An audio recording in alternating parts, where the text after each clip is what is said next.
Hello and welcome to Principles of Creative Advertising. Today we'll be discussing radio.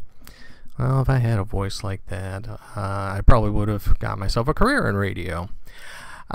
This is our second form of media that we're going to be discussing ways to be creative in, and also one of the media that you get to choose from when you're working on the final project. The final project company client will be announced next week, so look forward to that. But let's continue on here with radio.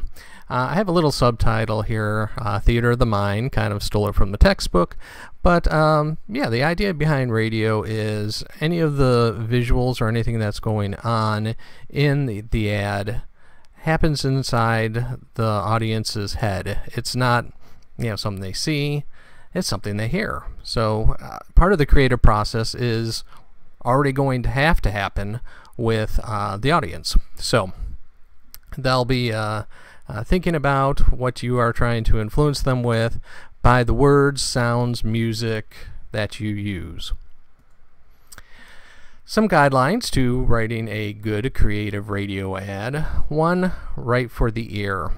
When we write on paper, I know I do this. I use vocabulary that is far beyond what I actually have.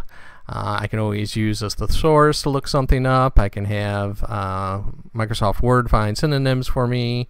Yeah, but it doesn't roll off the tongue very well if you read it out loud. And that's what you want to be able to do, is be able to read it out loud in a normal speaking voice. You shouldn't have to be able to read tricky words or strange sentence structures that you can't diagram very well. Straightforward, how you would talk to your friend. And that's actually a very good way to think about a radio ad, is talking to a friend. You're trying to sell Tylenol to your friend.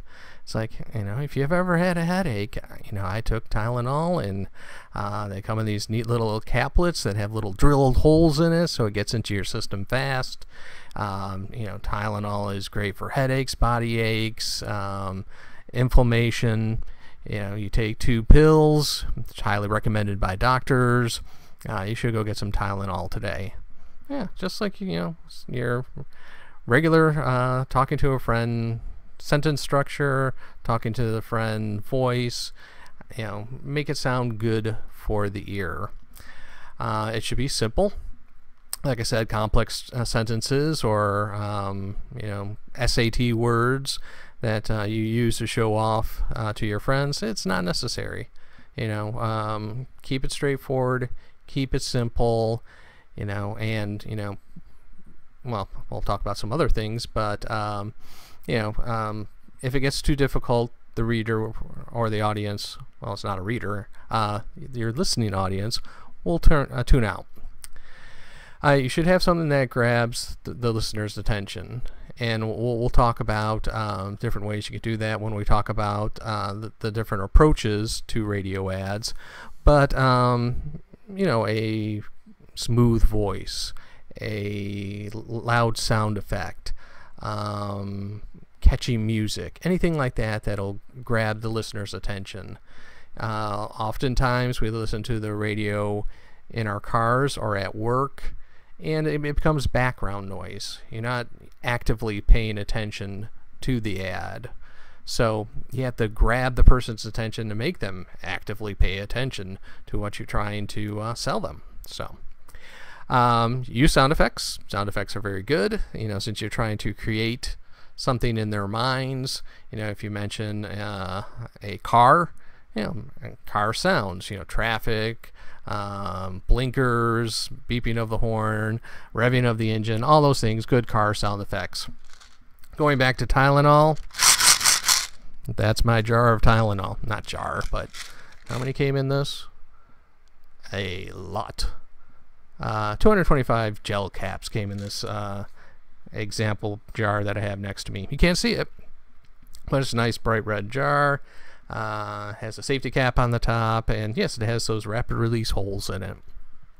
So yeah, use sound effects. That's a good way to grab a listener attention, and kind of anchors what you're saying in the audience's mind.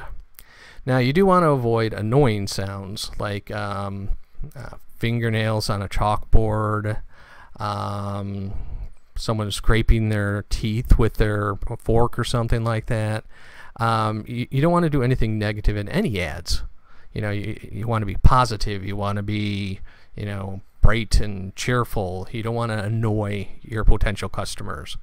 The last thing they want to do is associate your company product with being annoyed. So don't do that.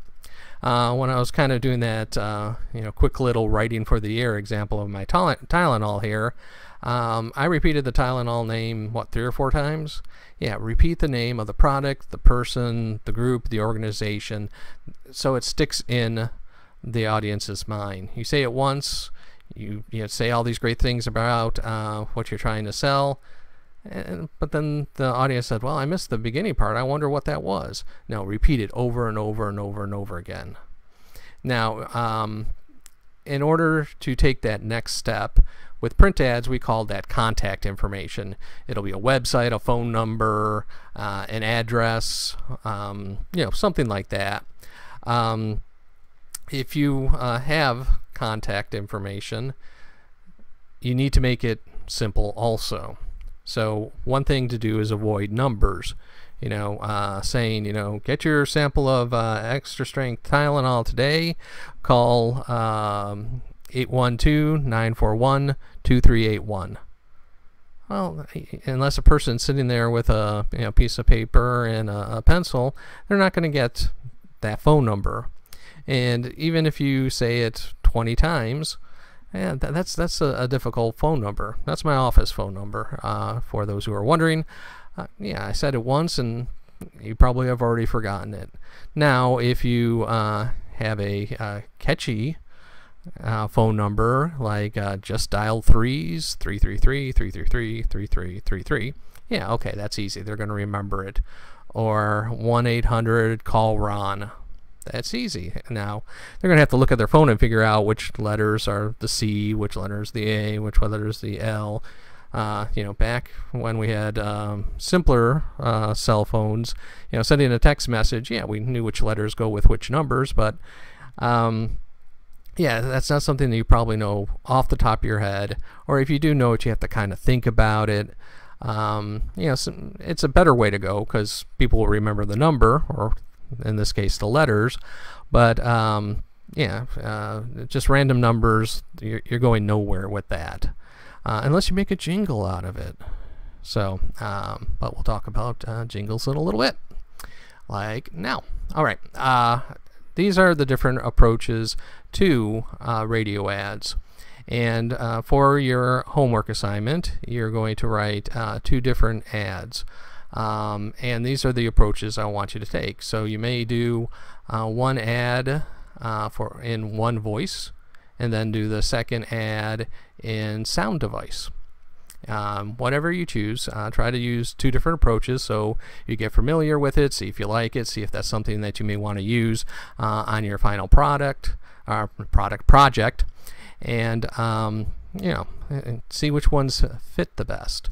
So these are the different approaches that are for your homework assignment and for your final project.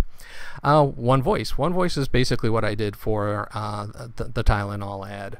One person comes out, describes the product, gives you how you can get the product, what the product does. Just one person doing a monologue, just by themselves. So pretty straightforward. Dialogue is 2 people talking to each other. Good morning, Sam. Good morning, Bill. So, how are you feeling? Oh, I have this terrible headache. Really? I take Tylenol for my headaches. Really? Is it any good? Yeah, it's great. They have this new rapid release gels that have little holes drilled in it that sends the Tylenol streaming through your system. You'll get rid of that headache in no time. Wow, that's great. Do you happen to have any on you? Sure, but you can actually get a free sample at Tylenol.com. Oh, I'm going to do that. I'm going to go home and go to Tylenol.com. Yeah, two people just talking to each other. That's a dialogue. Multi-voice is when you have a whole bunch of voices saying individual lines. Try to come up with an example. I don't do voices very well, so I'm sorry. Tylenol. It's what you should take if you have a headache. It's a red pill with holes drilled in it. It's super fast. It's great for all your needs. You get the idea. You know, different voices telling you about the product. Kind of fun, especially if you get people with unique voices. Dramatization. It's a short little play. You know, most radio ads are 30 seconds long, so it's a 30-second play. Oh no, I've fallen and twisted my ankle and now it really hurts. Oh, shouldn't you go see a doctor? No, I think I'll just go home and take some Tylenol. Tylenol? Yeah, actually, could you help me? Oh yeah. You know, sound effect of you walking them to the medicine cabinet, squeaking of the medicine cabinet, taking out your Tylenol. Could you get me a couple of those pills? Only, one or two should be able to do it. Okay, you have a beginning, a middle, and an end. It's a story. It's a little story. Dramatization. A sound device is where you use the sound effect to your advantage. Are you in pain? Do you want that pain to go away fast? Do you know that Tylenol has a new rapid release pill? It's available at your local drugstore today. Tylenol Extra Strength Rapid Release Gel. There you go. There's your sound device. Vignette is a slice of life. So it's kind of like the dramatization, but it doesn't necessarily have to be a beginning, middle, and end. I always have a hard time with a vignette because they start to sound like a dramatization or a dialogue. So you can see how it kind of fits together. But something along the lines of you hear this sound effect of a car crash. And you hear a creaky door open from a car. And the person goes, "Oh, this is a good day for Tylenol." You just took a slice out of that person's life. Of course, it was a dramatic moment I chose, which falls under the dramatization part. But yeah. Or you can make it like you hear someone opening up the medicine cabinet, picking up different pill bottles, and the person says, I start.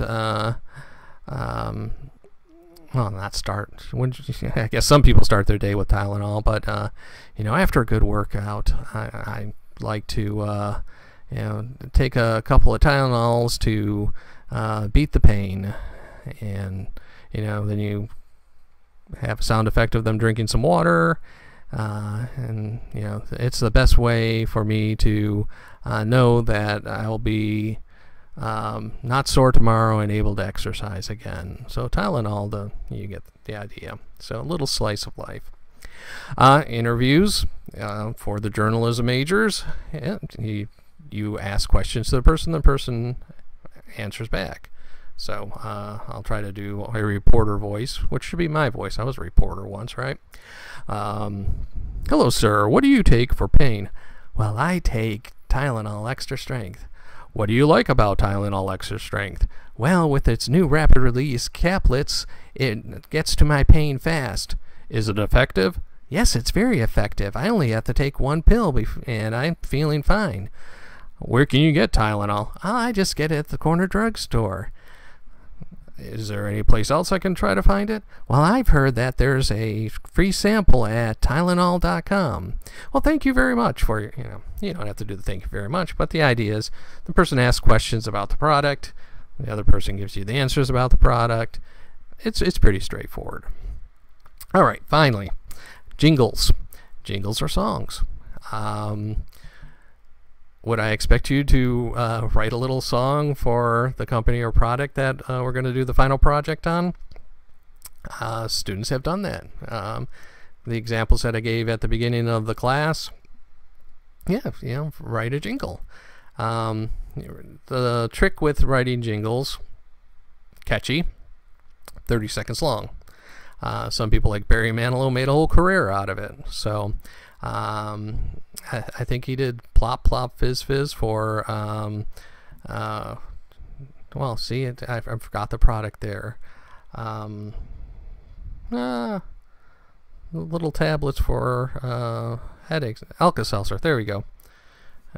Mental hiccup there. But think of other jingles that have stuck in your mind throughout the years. I don't want to grow up, I want to be a Toys R Us kid.